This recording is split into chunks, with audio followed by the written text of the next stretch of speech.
Hey guys, welcome back. Miles here. And we just want to show you how we break the pitch down into thirds and how these zones determine the shape of our formation and what our priorities are as players in a particular formation. So if we look at our zones here, our thirds, we have the midfield zone, or the middle third of the pitch.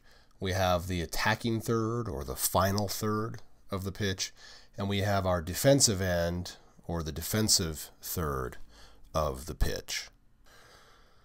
So what our particular responsibilities or ambitions are going to be are really determined on a couple things: whether or not we have the ball, and where the ball is, whether we have it or not, in relationship to these zones. So, what happens if we have the ball in the attacking third of the pitch? Well, our first priority is basically to, you guessed it, score. Now, if we do not have the ball in this attacking third, really our priorities are going to be to pressure the ball in hopes of winning it back, and then also to delay the opposing team so that they cannot launch a quick counterattack and catch us out of position. Now, if we are in the midfield, the key here is going to be to control this area. And that means for us, if we're in control, we're able to pass through the midfield with no problems. And if the other team has the ball, they're going to have great difficulty getting through the midfield because we control it. A key word here in the midfield is transition. And this is where teams are looking to get set up and to launch attacks against each other's final areas.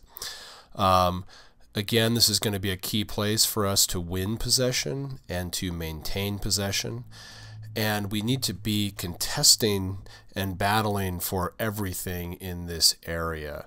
So a lot of goal kicks will come into this area. And a lot of free kicks will take place in this area, and all of these things need to be contested.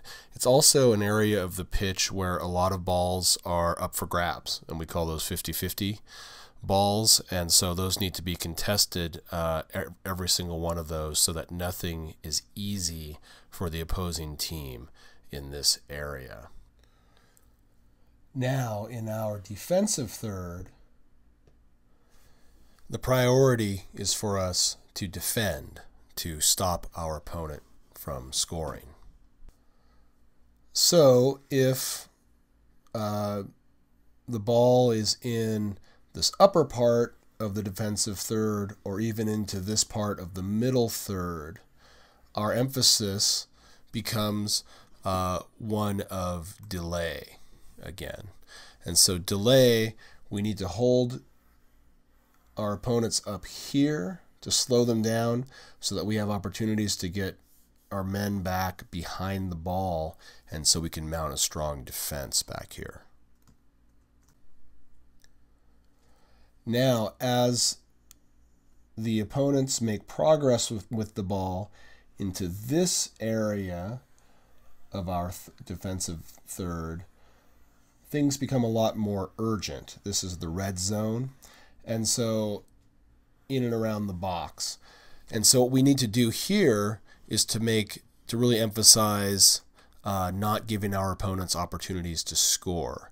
Tighter marking and closing them down early so they don't have that extra half step or step to shoot and to put shots on goal. Now, if we do win possession back in this area, what we're trying to do next is to launch a quick counterattack.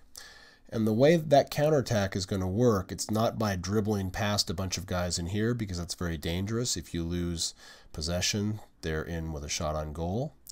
And it's not through passing around in the box. Again, very, very, very dangerous. Do not do that. But it's probably going to be by looking for a quick outlet out here to one of our wings, depending which side you're on, or to an attacking midfielder, or the second striker, probably. So we're looking to play a quick pass out of the back so we can start to launch a counterattack into their final third. All right, so familiarize yourselves with these zones and how each zone gives us a different set of priorities and objectives that we're trying to accomplish out here on the field.